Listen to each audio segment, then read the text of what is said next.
Ladies and gentlemen, hey, hi, how you doing? Welcome back to the channel. Thank you so much for stopping by. The Season 1 update for Modern Warfare 2 is coming up here next week on November 16th. This is finally going to be the first major update that MW2 sees. You might recall a few weeks back, we had that random title update that was like 700 megs on PC and PlayStation, and then 50 gigs on Xbox, and we all thought that was going to be some major bug fixing and game changing update, and it turned out to just be some pretty minimal patch notes with no real reason why that update was so big on Xbox specifically. But we know for sure Season 1 is going to include a ton of updates, both in terms of content but also gameplay updates as well, and we've focused plenty on the content for Season 1 already. Today we are interested just in the gameplay updates, what's been confirmed so far, but also what I'm expecting as well. So the best place to start for all of this, while we have a handful of different confirmations from various places today, is of course the Trello board. Now, if you're unfamiliar, this is basically a public board that Infinity Ward has posted where they keep track of a handful of issues they are working on. Now, keep in mind, this is not even close to all the issues and all the bugs and all the other things that they are tracking. This is just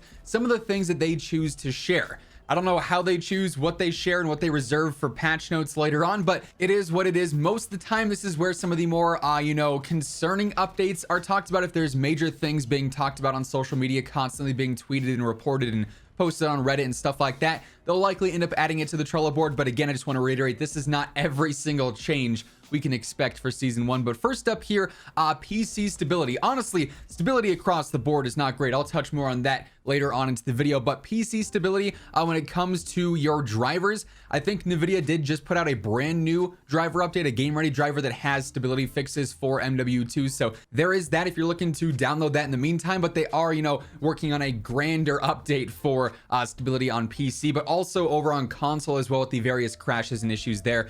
Stability is always being worked on, despite the fact that it's not necessarily always on the Trello board. That is something that is basically going to be fixed in probably every single patch note update that we get for the next few months. If you guys remember back in like Warzone, even Vanguard as well, it was constantly fixed stability issues and crashing issues. They don't really go into specifics, but it's always something we see in the patch notes. Another fix in progress is a bug with the helicopter height, primarily in Ground War, where you can actually end up somehow leaving the map. It goes past the out of bounds area, then you can fly around Al Mazrah in a super glitchy and unrendered way. They're also working on a fix for the DDoS field upgrade not being available when it should be, an issue with visual textures on grass on the Sarif Bay map, then also live pinging. It is supposed to be a feature in multiplayer, but right now only keyboard and mouse players can live ping because there's an issue where if you live ping an enemy, that ping stays on them the rest of the game, and it's basically like a mini advanced UAV for that one enemy, right? You can constantly see where they're at. It's almost like a wall hack in a way. So yeah, pretty big issue there. They are aware of that, and we should have a fix for that pretty soon. Now, the remainder of the Trello board is primarily just, single player stuff. There's some issues with losing connection that can then affect your multiplayer experience and just some various mission issues. So they are working on that stuff. We'll see some updates across the board, probably for multiplayer, Spec Ops, and single player as well with Season 1 alongside everything else going on with that patch as well. And of course, come next week, we're going to have the full updates. We're going to be breaking those down in full detail right as they drop. So if you want to guarantee you're up to date with that stuff, alongside everything else going on in COD, updates, leaks, rumors, class setups, tips, I got you covered with all that every single day. So if you're part of that 54% of viewers who have not already subscribed, feel free to hit that subscribe button. Join us on the road to 900,000 subs. We are now less than 20,000 subs away from that goal, which it'd be awesome if we could get super close to that before Warzone 2 or even by the end of the month. Really do appreciate all the support on the channel as of lately. You guys are seriously crushing it. Speaking of crushing it, let's try and go for 3,000 likes on this video as well. If you guys enjoy, be sure to drop it a thumbs up. Also, with Season 1 coming up here, obviously it means a lot of new content. Warzone 2 is dropping, DMZ is dropping. If you're trying to grind some matches, play a ton, level up your weapons, you gotta be fueled, you gotta be hydrated. Check out G Fuel. They are of course a premier partner here on the channel. If you guys ever want to get a nice discount on your order, any new products, usually code Immortal gets you 30% off, and now from this point on, that code also gets you 20% off every single thing on the site, as opposed to the 10% from before. So you get that increased discount all the time now. Also, the more you guys use the code, the better the chance of maybe us getting our own flavor one day and potentially re-releasing the iconic Iron Tiger Shaker Cup. Anyways, focusing back on these season 1 confirmations, another thing that has been confirmed for a bit now that should be happening in season 1 is an update to the Orion Camo. A lot more players are starting to get a bit closer to unlocking this, myself included. Only got a few more polyatomic weapons. This has been an absolute grind. Not super difficult, but tedious as can be, let me tell you that. But they are actually going to update Orion Camo so it's a little bit more fluid and actually is more reactive on your gun. The animation is going to be sped up a little bit. Yes, it is actually animated in game right now, but it's not really noticeable, so they are going to be updating that here in the future. Another huge gameplay update that was confirmed for season 1 a few days back is of course the addition of tier 1, which is the hardcore mode. Limited HUD, super low health. Speaking of camo challenges, hardcore is going to be fantastic for that. Still very weird that this was not a launch mode like it has been for pretty much ever, but nonetheless, with season 1 we are going to see tier 1 as the new rebrand for hardcore, so you'll be able to go into your quick play filters, adjust that to tier 1 and play those hardcore modes specifically, and I imagine we'll have several different LTMs and different playlists available for that. Another update that probably should have been there at launch that is confirmed for season 1 is the combat record. Yes, simply tracking your stats now is no longer a launch feature, it seems, but it is coming with season 1, so we should be able to see all of our matches played, our KD ratio, win-loss ratio, your weapon stats, so on and so forth.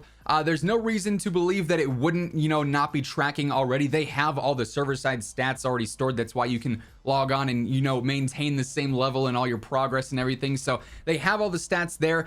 Those should carry over to the launch of the combat record. I'd be very surprised if it started at 0, which would be, pretty frustrating for a lot of people. So combat record is set to debut in season 1. We're also finally getting the quote-unquote prestige system in the form of seasonal prestige. However, this year you are basically climbing one continuous rank with every single season. Before, for the past few years, it's been you go through at launch, you get to rank 55, that's your military rank. Season 1 drops, you reset at level 1 and you go to rank 1000, and then season 2 drops and you reset back to 1, you go to rank 1000.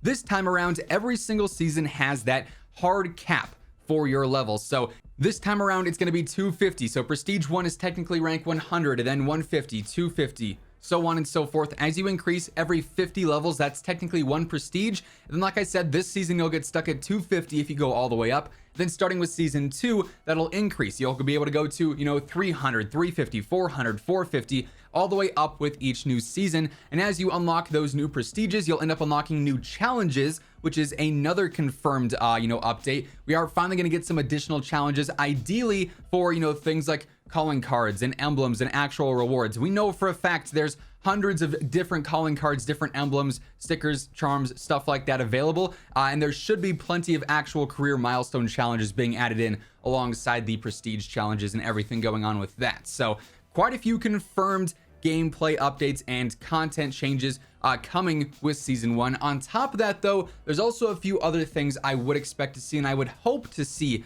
with the launch of this new season. So as I just mentioned, calling card availability, emblem availability, we know they're there in the custom games, we know they're in the game. We should see some challenges to finally unlock those. With the gunsmith, I'm really hoping we start to see the ability to save our blueprints. Season 1 is going to introduce store bundles and different blueprints and stuff like that, so I see no reason why we shouldn't be able to save our blueprints and save our custom builds with our gunsmith tunes, with our set select attachments. All that stuff would be super convenient considering this gunsmith is a little bit more intricate and a little bit more complex. I talked about stability earlier at the start of the video. They have confirmed they're working on stability fixes across the board, but something specifically that I'm hoping to see fixed is party stability. Now, this is coming from some bias on my gameplay experience, but I'm constantly playing in a group of 3 or 4 players, mainly playing ground war, and so many times we'll be going to queue into a match. We see that it's Sarif Bay. We don't like that map. It's not good for camos. We don't play that map, so we go to back out. However, the party host sees a different countdown timer from me or from my other squad mate, and so I'll end up in the match. My one random squad mate will get disconnected from the party, and the party host is still in the menu because he thinks he backed out. It's a very flawed system. It's super annoying. It takes like 5 minutes to reset after that, so I'm hoping to see some party stability fixes added in. And then a final quick one here is some double XP repaid to players, because if you've used double XP tokens for weapon XP or overall rank XP, you've probably crashed in the middle of that token counting down. You might have gone through an update with that counting down. there's been a lot of, opportunities to miss out on XP in this game because of stability issues and because of fundamental game issues. So I would really hope to see something along the lines of them either granting some additional XP tokens to all players or just giving us a sort of prolonged double XP weekend with rank XP, maybe even battle pass XP, weapon XP. I imagine those events will kick off here in season 1, hopefully sooner rather than later, so that some players can make up on lost time that they've had to, spend crashing and resetting the game. But yeah, as of right now, that is everything confirmed for season 1 when it comes to actual gameplay updates and different changes there. That's gonna wrap things up for this one. If you guys enjoyed, let me know by dropping a like on it. And if you are new to the channel, every single day I got you covered with news, updates, class setups, and tips. So feel free to subscribe, join us on the road to 900,000 subs. That way you can always guarantee you are up to date with everything going on in the world of Call of Duty. But once again, thank you so much for tuning in. And until next time, take it easy, have an awesome rest of your day, and I'll catch you guys later. Peace out.